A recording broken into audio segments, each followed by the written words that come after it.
So, about to head downtown. Keep on. Just getting all my stuff together. I got a whole bunch of stuff. Actually, I've simplified down a kit, which my natural farming kit used to be. Contain all these, which I should still probably bring the lacto down, but to just one jar. So I'm pretty stoked on that. But that's why I was videotaping this, to remind myself to bring this lactobacillus with me.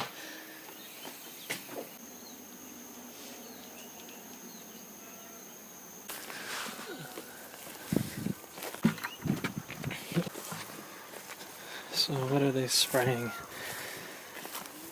Millions of people everywhere. Coming out of your tailpipe here. This right here. See that there? This. It puts out all kinds of toxins and pollutants. Is that hot? No.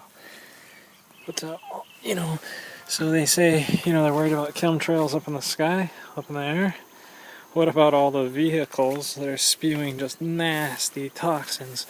The kind that are life extinguishing, non-croquet playing, just brutal toxins. Oh man, what are they spraying? The funny part is it's not them. It's us. I'm about to get into this vehicle right here, and I'm about to put millions of years of toxins, hundreds of pounds of wood that is decomposed, microorganisms that have sequestered all those toxins. I'm about to put it back up into this atmosphere, up into this sky, that you're going to breathe it, that, as we all do this, it really makes a big impact. And I'm about to do it, but I advocate, I got a sprayer in this car. Unfortunately, my hose was tangled up there, and there's always an excuse, right? But fill this with IMOs so that I can spray the road behind me with good stuff. So as I put out these nasty toxins, I put out the good guys to re-sequester it. I feed them with the proper food so they can. Malama, Okaina, Ikapono. Just like that, with a few Hawaiian words, you say, yay. Alright, see ya. He's spraying. So there's thousands of us here. Cruising down the highway. You see this? This dead zone where so what we do is we spray Roundup right now on the edge of these roads. We put glyphosate, which is a chlorine, which if you study chemistry at all, you understand that glyphosate cleaves chemicals in half and makes them then they wash away, or it destroys it in plants. And what I'm proposing is instead to fill it up with this stuff here, which that, my friends, is a thing of vinegar, tincture of garlic, ginger, licorice, cinnamon, and vinegar. And there's my school garden. So the whole roadside could look like that. Sugarcane, bananas, mulch trees. Spray all these amendments out there. Put it on the ground, It's nice if you do look around Hawaii that there's coconuts over there. Someone's thinking ahead. They planted a whole hedge of miniature coconuts. We do have resources. There are a few pine trees here.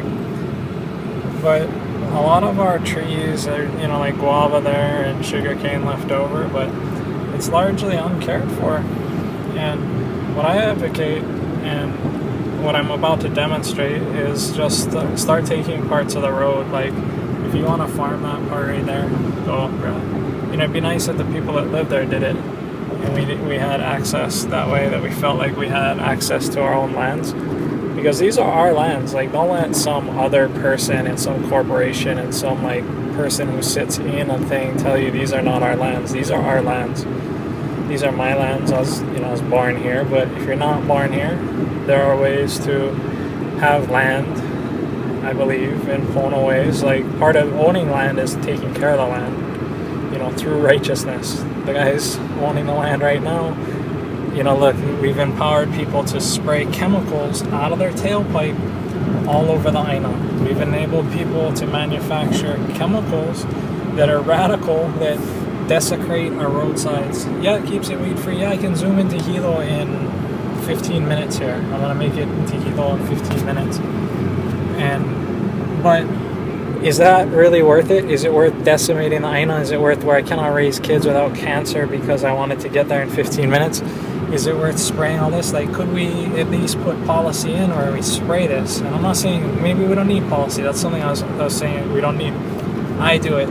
I want to convince more people to do it, to make that the fundamental thing of just the roadsides here of Hawaii can be beautiful.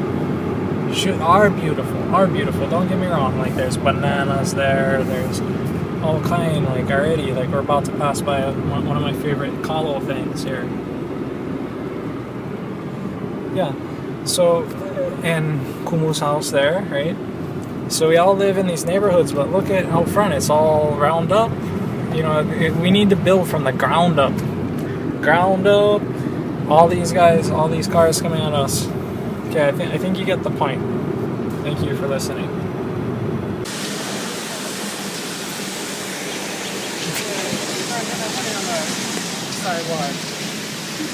You found us! Later. Yeah, it's usually... It's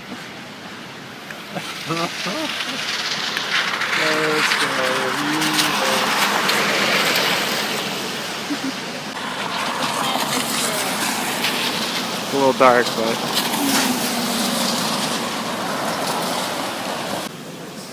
Does that have a facial recognition or something?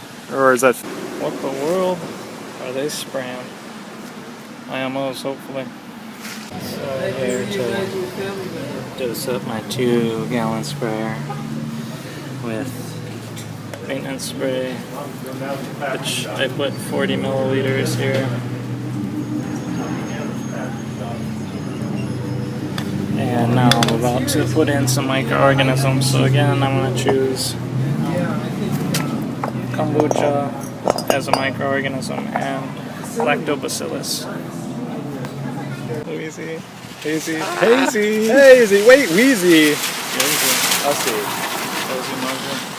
Aloha Aina. That's what we're here to grow today. And we're here to show. And we're ready to go. So grow and show. Let's roll. Let's do it. Oh.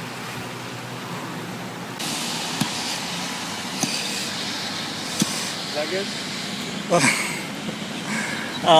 Yeah. How do you use this thing? Yeah, absolutely. Yeah, so the idea is that basically what we want to do here is we want to get the sweet potato roots down. So when you made a deep hole like that, what I'm trying to do with these holes that I dug here already is trying to make a shallow trough. Yeah. And then, because the sweet potato, I'm going to plant into this trough and then bury it here so that the tip will be coming out. So let me show you here with the planting just real quick so that you know how to dig the hole. So you take just like a tip of the plant like this.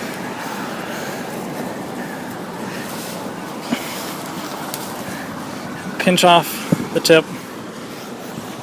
Then into the hole that I've dug here where I got the mound on this side means that this side goes over there and then the girl tip goes out to here, and you see how I got this whole thing down into this trench now? That when I cover this back over now, this whole thing is going to put out potatoes right in this trench. It's like, so as I cover it back over, I didn't make it very deep, but what I did was I covered a lot of the vine area. Yeah.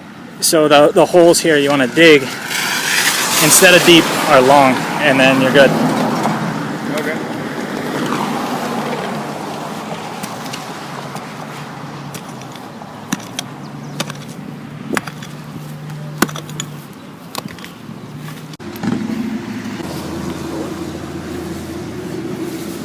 So who harvests is the real question then. We just harvested we just harvested 3 nice potatoes that we had planted here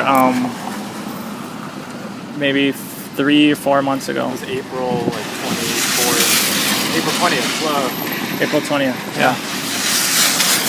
Next day to pick